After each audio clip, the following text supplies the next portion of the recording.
નમસ્કાર, આપ જોઈ રહ્યા છો ઝી24 કલાક બપોરના મોટા સમાચારો સાથે હું છું નિધિ। સીધા આપને લઈ જઈશું દિલ્હીના પ્રગતિ मैदाનમાં, જ્યાં प्रधानमंत्री नरेंद्र मोदी 5G सर्विसના लॉन्चिंग बाद संबोधन કરી રહ્યા છે। क्यों न हम इस 5G टेक्नोलॉजी का इस्तेमाल करके अपनी अर्थव्यवस्था को बहुत तेजी से विस्तार दें। क्यों न हम इस 5G टेक्नोलॉजी का इस्तेमाल करके अपनी प्रोडक्टिविटी में रिकॉर्ड वृद्धि करें। साथियों, इन सवालों में हर भारतीय के लिए एक अवसर है, एक चुनौती है, एक सपना है और एक संकल्प भी है। मुझे पता है कि आज 5G की इस लॉन्चिंग को जो वर्ग सबसे ज्यादा उत्साह से देख रहा है वो मेरा युवा साथी है, मेरे देश की युवा पीढ़ी है। हमारी टेलीकॉम इंडस्ट्री के लिए भी कितने ही बड़े अवसर इंतजार कर रहे हैं। रोजगार के कितने ही नए अवसर बनने जा रहे हैं। मुझे विश्वास है हमारी इंडस्ट्री, हमारे इंस्टीट्यूट्स और हमारे युवा मिलकर इस दिशा में निरंतर काम करेंगे। और अभी जब मैं काफी समय पूरा जो एग्जीबिशन लगा है उसको समझने का प्रयास करता था। मैं कोई टेक्नोलॉजी का विद्यार्थी तो नहीं हूं, लेकिन समझने की कोशिश कर रहा था। ये देख करके मुझे लगा है कि मैं सरकार में तो सूचना करने वाला हूं कि हमारी सरकार के सभी विभाग, उसके सारे अधिकारी जरा देखें कहां कहां इसका उपयोग हो सकता है, ताकि सरकार की नीतियों में भी इसका असर नजर आना चाहिए। मैं देश के स्टूडेंट्स को भी चाहूंगा कि 5 दिन तक ये एग्जीबिशन चलने वाला है। मैं खास करके टेक्नोलॉजी से जुड़े स्टूडेंट्स से आग्रह करूंगा कि आप आइए, इसे देखिए, समझिए और कैसे दुनिया बदल रही है। और आप एक बार देखेंगे तो अनेक चीजें नई आपके भी ध्यान में आएगी, आप उसमें जोड़ सकते हैं। और मैं इस टेलीकॉम सेक्टर के लोगों से भी कहना चाहूंगा, मुझे खुशी होती थी जिस स्टॉल में मैं गया, हर कोई कहता था ये इंडिजीनियस है, ये आत्मनिर्भर है, ये हमने बनाया है। सब बड़े गर्व से कहते थे, मुझे आनंद हुआ। लेकिन मेरा दिमाग कुछ और चल रहा था। मैं ये सोच रहा था, जैसे कई प्रकार की कार आती हैं, हर एक की अपनी एक ब्रांड होती है, हर एक की अपनी विशेषता भी होती है, लेकिन उसमें जो स्पेयर पार्ट पहुंचाने वाले होते हैं वो एमएसएमई सेक्टर के होते हैं। और एक ही एमएसएमई के एक फैक्ट्री वाला 6 प्रकार की गाड़ियों के स्पेयर पार्ट बनाता है, छोटे मोटे जो भी सुधार करने करे वो देता है। मैं चाहता हूं कि आज हार्डवेयर भी आप लगाए रहे हैं, ऐसा लगा मुझे आपकी बातों से। क्या एमएसएमई सेक्टर को इसके लिए जो हार्डवेयर की जरूरत है उसके छोटे छोटे पुर्जे बनाने के लिए उनको काम दिया जाए, बहुत बड़ा इकोसिस्टम बनाया जाए।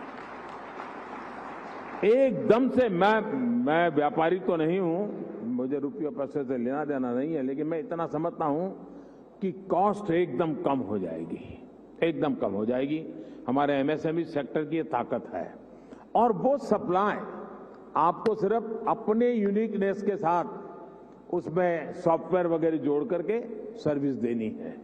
और इसलिए मैं समझता हूं कि आप सब मिलकर के एक नया और मिलकर के करना पड़ेगा, और तभी जाकर के इसकी कॉस्ट हम नीचे ला सकते हैं। बहुत से काम हैं हम मिलकर के करते ही हैं। तो मैं जरूर इस क्षेत्र के लोगों से भी कहूंगा। मैंने ये भी देखा है कि स्टार्टअप में जिन बच्चों ने काम किया है, जिन नौजवानों ने काम किया है, ज्यादातर इस क्षेत्र में उन्हीं स्टार्टअप को ओन कर करके उसको स्केल अप किया गया है। मैं स्टार्टअप वाले साथियों को भी कहता हूं कि आपके लिए भी इस क्षेत्र में कितनी सेवाएं अधिकतम आप दे सकते हैं, कितनी यूजर फ्रेंडली व्यवस्थाओं को विकसित कर सकते हैं, आखिरकार इसका फायदा यही है। लेकिन एक और चीज मैं चाहूंगा, ये भी आपका जो एसोसिएशन है वो मिलकर के एक मूवमेंट चला सकता है क्या? एटलीस्ट हिंदुस्तान के सभी डिस्ट्रिक्ट हेडक्वार्टर में ये 5G जीवन में कैसे उपयोगी हो सकता है, उसके लोगों को एजुकेट करने वाले एग्जीबिशन, उसकी व्यवस्था हो सकती है क्या? मेरा अनुभव है, छोटा सा उदाहरण बताता हूं। हमारे देश में 24 घंटे बिजली, ये सपना था। मैं गुजरात में जब था तो मैंने एक योजना बनाई, ज्योति ग्राम योजना, और मेरा सपना था कि मैं गुजरात के हर घर में 24/7 बिजली दूंगा। अब मेरे सारे अफसर कहते थे साहब संभव ही नहीं है, ये तो हम कर ही नहीं सकते हैं। तो मैंने एक सिंपल सी सॉल्यूशन दिया था। मैंने कहा हम एग्रीकल्चर फीडर अलग कर दें, डोमेस्टिक फीडर अलग कर दें, और फिर उस काम को किया और एक एक जिले को पकड़ करके काम पूरा करता था। बाकी जगह पे चलता था लेकिन एक काम पूरा करो। फिर उस जिले का बड़ा समिट करता था, 2.5-3 लाख लोग आते थे, क्योंकि 24 घंटे बिजली मिलना एक बड़ा आनंद उत्सव का समय था। वो 2003, 4, 5 का कालखंड था। लेकिन उसमें मैंने देखा, मैंने देश भर में बिजली से होने वाले काम, बिजली से चलने वाले यंत्र, उनकी एक बहुत बड़ी प्रदर्शनी लगाई।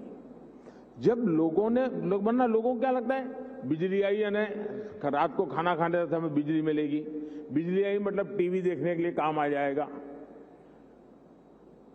इसका कई प्रकार से उपयोग हो सकता है, उसका एजुकेशन भी जरूरी था। मैं ये 2003-5 के बीच की बात कर रहा हूं। और जब वो सारा एग्जीबिशन लगाया तो लोग, टेलर भी सोचने लगा मैं मेरा इक्विपमेंट ऐसे लगूंगा, कुम्हार भी सोचने लगा कि मैं ऐसे इलेक्ट्रिक व्हीकल लूंगा, माताएं बहनें भी लगी किचन में हमारे इलेक्ट्रिक वाले इतनी चीजें आ सकती हैं। यानी एक बहुत बड़ा मार्केट खड़ा हुआ। और बिजली का मल्टीपल यूटिलिटी जीवन के सामान्य जीवन में 5G भी उतना जल्दी, लोगों को लगेगा हाँ यार अब तो वीडियो बहुत जल्दी डाउनलोड हो जाता है, रील देखना है तो बहुत इंतजार नहीं करता है, फोन कर